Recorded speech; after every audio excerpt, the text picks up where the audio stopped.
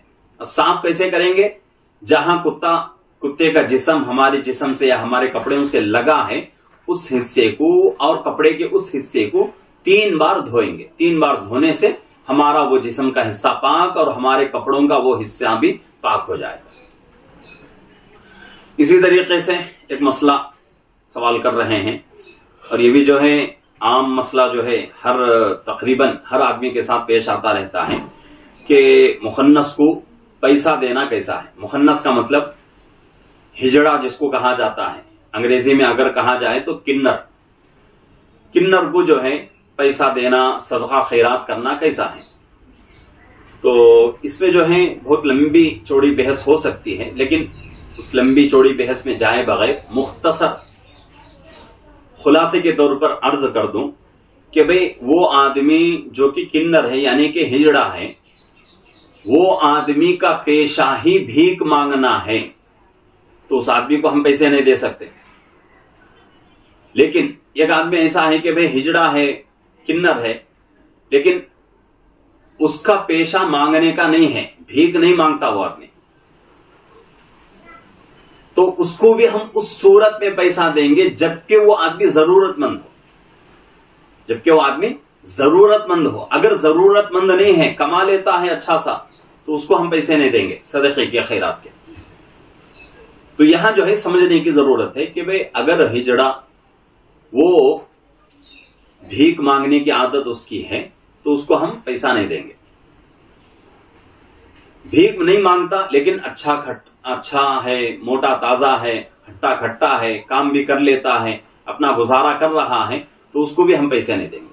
ہاں وہ آدمی جو کہ مخنث ہے، کنر ہجڑا ہے، اور وہ آدمی بھیک مانگنے کا اپنا رواج، اپنی عادت نہیں بنایا لیکن مجبور ہے، تو اس آدمی کو ہم کیا کریں گے؟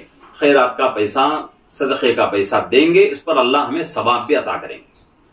تو اس میں جو ہے یہ چیزیں سمجھنے کی اور بھی بہت ساری چیزیں آتی ہیں، لیکن میں جو ہے تفصیل میں گئے بغیر بہت مختصر طور پر یہ مسئلہ آپ کی خدمت میں عرض کر رہا ہوں۔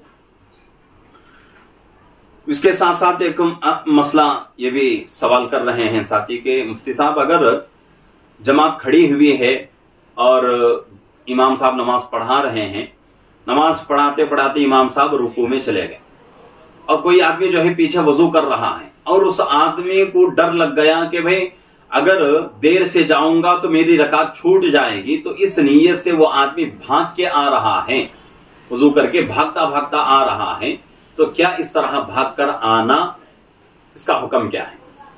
تو فقہ کی کتابوں میں اگر دیکھا جائے تو نماز کے لیے بھاگ کر آنا مکروہ کہا گیا ہے۔ اب یہاں جو ہے اور بھی کٹھن مسئلہ ہو جاتا ہے، اس لیے کہ وضو کر رہا ہے آدمی، اب وضو کر رہا ہے، اب اس کو جو ہے فکر ہے کہ بھئی میری رکعت نہ چھوٹے، اب اس میں آدمی جو ہے اپنے وضو کو اکمل درجے تک پہنچا رہا ہے یا نہیں ہے، اس کی بھی کوئی گارنٹی نہیں ہو سکتی، اس لیے کہ جلدی جلدی جماعت میں حاضر ہونا ہے، جماعت میں شامل ہونا ہے، تو وہ آدمی یہ نہیں سوچتا کہ بھئی میرے ہاتھ پیر بھیگ رہے ہیں یا نہیں، چہرے کا پورا حصہ بھیگا پا رہا ہوں یا نہیں، تو اس کے اوپر آدمی کا ذہن نہیں جاتا، کوئی حصہ جو ہے خشک رہ جاتا ہے جس سے وضو ہمارا نہیں ہوتا، وہ نماز میں ہماری قبول نہیں ہوتی۔ تو اس لیے کہا گیا ہے کہ بھئی نماز کے لیے بھاگ کر آنا مکروہ ہے۔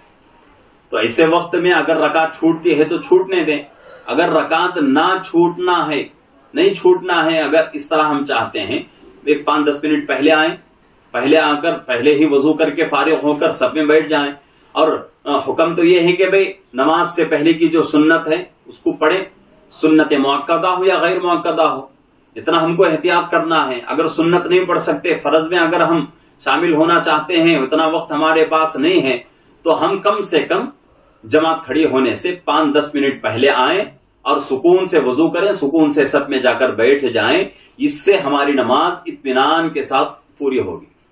نہیں اگر ہم وقت بالکل مختصر ہے ایسے وقت میں آئے اور جلدی جلدی وضو کر کے بھاگ کے آگے سب میں شامل ہو رہے ہیں تو اس میں بہت سارے خدشات رہتے ہیں. ایک خدشہ یہ ہے کہ بھئی وضو ہوا کہ نہیں, وضو کے اعضاء پورے بھیگے کہ نہیں بھیگے. ایک دوسرا خدشہ یہ بھی رہتا ہے کہ بھئی بھاگ کر آنے کی وجہ سے سانس پھولتی ہے, اوپری سانس جس کو کہا جاتا ہے, اوپری سانس آتی ہے, سانس پھولنے لگتی ہے جس سے آدمی کو تکلیف ہوتی ہے. تو اس سے بچنے کی ضرورت ہے. سکون سے آئیں اور سکون سے وضو کریں, سکون سے سب میں شامل ہو کر نماز میں شامل ہو جائیں. یہ جو ہے طریقہ ہے. اب اس کے ساتھ ساتھ ایک ساتھی جو ہے سوال کر رہے ہیں کہ مفتی صاحب محرم الحرام کے بارے میں ایک ویڈیو بنائیں تو اچھا ہوگا. تو میری گزارش ان سے ہے کہ بھئی کل جمعہ ہے, انشاءاللہ جمعہ کا بیان محرم کے بارے میں ضرور آئے گا. بیان کو غور سے سنیں, الگ سے جو ہے ویڈیو بنانے کی ضرورت نہیں ہے. ہاں اگر کوئی مسئلہ ایسا ہے, کوئی ضروری بات ایسی ہے جس کو ہم جمعہ کے بیان میں نہیں کہہ سکے, انشاءاللہ اس کے بارے میں ہم ویڈیو بنائیں گے. اس لیے کہ دو کام ہوتے ہیں, کام ایک ہی لیکن دو بار کرنا پڑے گا. ایک جمعہ کے لیے مطالعہ کرنا ہے, مطالعہ ہر حال میں کرنا پڑے گا, کتاب دیکھنا ہے, مسائل کو دیکھنا ہے, دیکھیں گے جمعہ میں بیان کر دیں گے. وہی باتیں پھر ویڈیو بنا کر ڈالیں گے تو اس میں جو ہے وقت بیکار ہو جائے گا. تو اس لیے کل جمعہ ہے, انشاءاللہ جمعہ میں محرم کی فضیلت اور محرم کے اندر کیا کام کرنے کے ہیں اور کون سے کام سے رکنے کے ہیں اور معاشرے کے اندر محرم کو لے کر کیا کیا جو ہے غلط عقائد پھیلے ہوئے ہیں, اس کے تعلق سے کل جمعہ ہے, انشاءاللہ جمعہ کا بیان آپ کی خدمت پہ پیش کیا جائے گا. تو آپ جو ہے اس بیان کو غور سے سنیں, اس پر عمل کرنے کی کوشش کریں. اس کے ساتھ ساتھ ایک اہم مسئلہ ایک ساتھی جو ہے سوال کر رہے ہیں کہ مفتی صاحب بہت سارے ہندو لوگ مسلمانوں کے طلاق پر سوال اٹھاتے ہیں, کہتے ہیں کہ مسلمان عورتوں پر ظلم کرتے ہیں اور مسلمان جو ہے مرد عورت کو اگر 3 طلاق دے دیں تو عورت کی زندگی برباد ہو جاتی ہے. تو اس کے اوپر ایک تحقیقی ویڈیو بنائیں تو بہت اچھا رہے گا. بالکل صحیح بات ہے, لیکن ان سے بھی میری گزارش ہے کہ بھئی یہ مسائل, یہ باتیں پوری جمعہ کے بیانات میں گزر چکے ہیں. طلاق کیا ہے, اور جب 3 طلاق کا ایشو اٹھا تھا اس وقت میں نے اس کے اوپر جمعہ کے بیان میں عرض کر دیا تھا. لیکن اتنا ضرور ہے کہ بھئی اس بیان کے اندر پورے مسائل مکمل نہیں آئے. تو اس کے اوپر کوشش کروں گا کہ بھئی یہ الگ سے ایک بہترین جو ہے موضوع اس عنوان پر مختصر طور پر, تاکہ آپ کو جو ہے سمجھ میں آ جائے اسلام کی مصلحت کیا ہے, اسلام کے اندر 3 طلاق کا حکم کب ہوتا ہے, اس کا طریقہ کیا ہے. یہ تمام باتیں انشاءاللہ ایک وقت نکال کر اور اس کو جو ہے صحیح مضمون تیار کر کے اس کا آپ حضرات کے خدمت میں ویڈیوز جو ہے 1-2 ویڈیوز جو ہے ڈالے جائیں گے. آپ سے گزارش ہے کہ آپ جو ہے ان ویڈیوز سے فائدہ اٹھائیں اور اپنے دوستوں میں خوب جو ہے اس کو شیئر کریں, اس لیے کہ اس وقت اس چیز کے لیے بہت اہم تقاضا ہے کہ بھئی اسلام کی حقانیت کو ہم لوگ خود سمجھیں, اسلام کی مصلحتوں کو ہم خود سمجھیں. مسلمان ہم خود سمجھتے نہیں ہیں, کوئی جو ہے آ کر اعتراض کرے تو ہمارا ذہن بھی الجھ جاتا ہے, ہم بھی جو ہے ادھر جو ہے پلٹ جاتے ہیں. ایسے بہت سارے ہمارے مسلمان بھائی, مرد بھی ہیں خواتین بھی ہیں, کہ وہ لوگ اسلام کی مصلحت کو نہیں سمجھے اور طلاق کا 3 طلاق کا مسئلہ اٹھا. اچھے گھرانوں کی مستورات, اچھے گھرانوں کی خواتین, اچھے پڑھے لکھے گھرانوں کے مرد حضرات, انہوں نے 3 طلاق کے اوپر سپورٹ دے دیا حکومت کو کہ بھئی یہ 3 طلاق جو ہے ظلم ہے عورت کے ساتھ, ایسا نہیں ہونا چاہیے. اور حکومت بھی جو ہے اس کے اوپر تلی ہوئی ہے کہ بھئی کسی بھی طریقے سے جو ہے مسلم پرسنل لا ختم کر دیا جائے. آپ لاکھ کوششیں کر لیں, جو لوگ ملک میں کوششیں کر رہے ہیں مسلم پرسنل لا ختم کرنے کی, لاکھ کوششیں کر لیں, لیکن یہ ختم نہیں ہو سکتا انشاءاللہ. اگر ختم ہو بھی گیا یعنی کہ آپ لوگوں نے قانون بنا بھی لیا تو وہ مسلمان جس کے دل کے اندر اللہ اور اللہ کے رسول کا خوف ہے وہ آدمی آپ کے اس قانون سے متاثر نہیں ہو سکتا. الحمدللہ. اور پیچھے جمعہ میں بیان میں نے جو ہے اس کا تذکرہ کر دیا ہے کہ یونیفارم سول کوڈ کے اوپر بیان آیا تھا. میں نے اس وقت کہا تھا کہ بھئی بہت سارے لوگ مسلمان پریشان، کیا ہوگا کیسے ہوگا، یونیفارم سول کوڈ آ رہا ہے، اگر یہ قانون بن گیا تو مسلمانوں کا نقصان. ارے کیا مسلمانوں کا نقصان ہوگا؟ وہ مسلمان جو اللہ کو اللہ کے رسول کو ڈر کے زندگی گزارنے پر مجبور ہے اس کا کیا بگڑ سکتا ہے؟ ایک بات اس کا جو ہے بگڑ نہیں سکتا. ہاں ان لوگوں کا نقصان ہے جو لوگ اللہ اور اللہ کے رسول کو چھوڑ کے زندگی گزارتے ہیں، وہ لوگ بہک سکتے ہیں.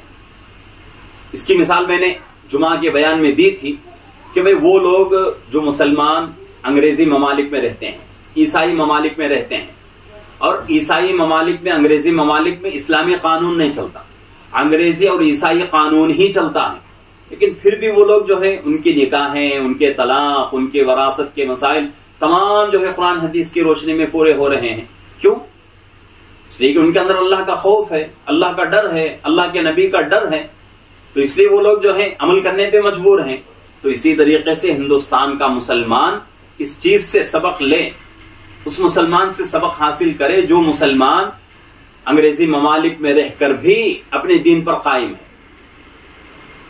سمجھیں کہ بھئی جب وہ لوگ اپنے دین پر مضبوطی سے مستحکم طور پر قائم ہیں تو ہم اتنے بڑے ملک میں، جمہوری ملک میں کیوں قائم نہیں رہ سکتے اپنے دین پر؟ تو یہ جو ہے اس سے جو ہے کوئی ہمیں جو ہے فرق نہیں پڑے گا.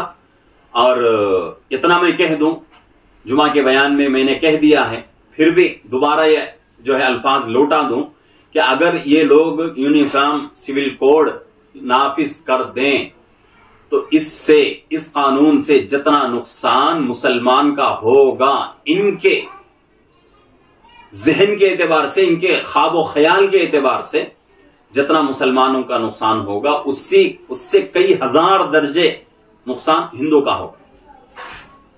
تب کیا کریں گے؟ تو اس سے جو ہے مطمئن رہیں، کوئی جو ہے فکر کرنے والی بات نہیں. ہاں ہم کو فکر کیا کرنا ہے کہ بھئی ہم جو ہے ٹھان لیں کہ کوئی بھی مسئلہ آ جائے، کوئی بھی پریشانی آ جائے، کسی بھی موڑ پہ ہم چلے جائیں، حالات کیسے بھی ہو جائیں، کوئی ہمارے گردن پہ تلوار رکھ کے، کوئی ہمارے جو ہے کن پٹی پہ بندوق رکھ کے کہہ دیں، تب بھی ہم جو ہے اللہ اور اللہ کے رسول کے دین کو نہیں چھوڑیں گے. اتنا ہم اگر ارادہ کر لیے تو پھر جو ہے کوئی طاقت دنیا کے ہمیں روک نہیں سکتی. تو انشاءاللہ اس کے اوپر ایک دو ویڈیوز بناؤں گا اور آپ رات تک جو ہے بہترین اور آسان طریقے سے مسائل کو رکھنے کی کوشش کروں گا. آج جو مسائل گزرے ہیں ان کا میں نے جو ہے جواب مختصر طور سے دے دیا ہے. اللہ رب العزت سے دعا ہے کہ اللہ رب العزت ہم تمام کو اپنا ہر مسئلہ قرآن حدیث کے روشنی میں حل کرنے کی اور علماء سے رابطہ مضبوط رکھنے کی اللہ ہم سب کو توفیق عطا فرمائے. اور جب تک ہماری زندگی باقی رہے ہم مرتے دم تک، آخری سانس تک دین کے دائرے میں رہیں اور اللہ اور اللہ کے رسول کا حکم ہم سے نہ چھوٹے، دین کا دامن ہم سے نہ چھوٹے. اس کے اوپر ہم کو فکر کرنے کی اللہ ہم سب کو توفیق عطا فرمائے. آمین. السلام علیکم ورحمۃ اللہ وبرکاتہ.